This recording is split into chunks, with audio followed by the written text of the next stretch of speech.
বিসমিল্লাহির রহমানির রহিম।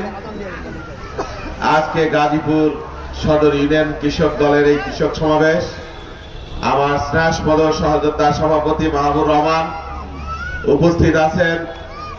আপনাদের এই কাপাসিয়ার গণমানুষের নেতা, কাপাসিয়ার একটি ঐতিহ্যবাহী পরিবারের সন্তান এবং ব্যবহারে, আচরণে, বিনয়ে, দায়িত্বে যিনি একজন চমৎকার ব্যক্তিত্ব, জনাব বিএনপি জাতীয় নির্বাহী কমিটির সদস্য জনাব শাহ রিয়াজুল হান্নান উপস্থিত আছেন।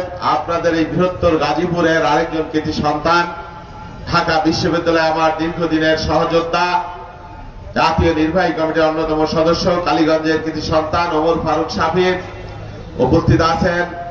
থানা বিএনপির সম্মানিত নেতৃবৃন্দ, কৃষক দলের নেতৃবৃন্দ এবং জাতীয়তাবাদী কৃষক দল ঢাকা বিভাগের সংগ্রামী সাংগঠনিক সম্পাদক, আমাদের প্রিয় সহকর্মী টাঙ্গাইল জেলা কৃষক দলের সভাপতি দীপু হায়দার খান, জাতীয়তাবাদী কৃষক দলের সহ সাংগঠনিক সম্পাদক সাবেক ছাত্রনেতা আসিফ মোস্তফা, জাতীয়তাবাদী কৃষক দলের অন্যতম সহ সম্পাদক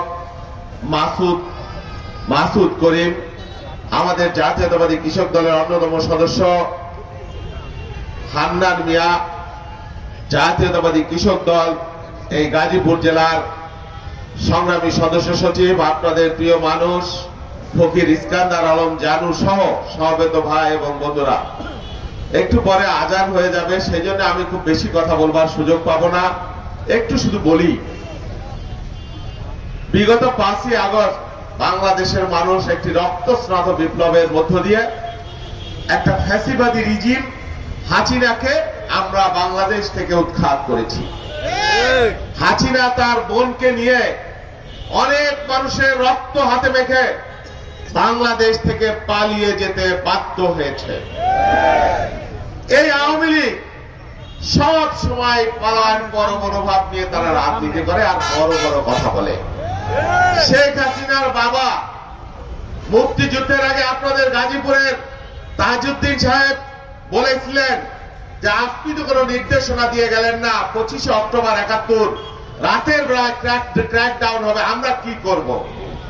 বলেছিলেন তাজউদ্দিন নাকে তেল দিয়ে ঘুমাও, আমি রবিবারে হরতাল ডেকে দিয়েছি। এই বলে ব্যাগ গুছিয়ে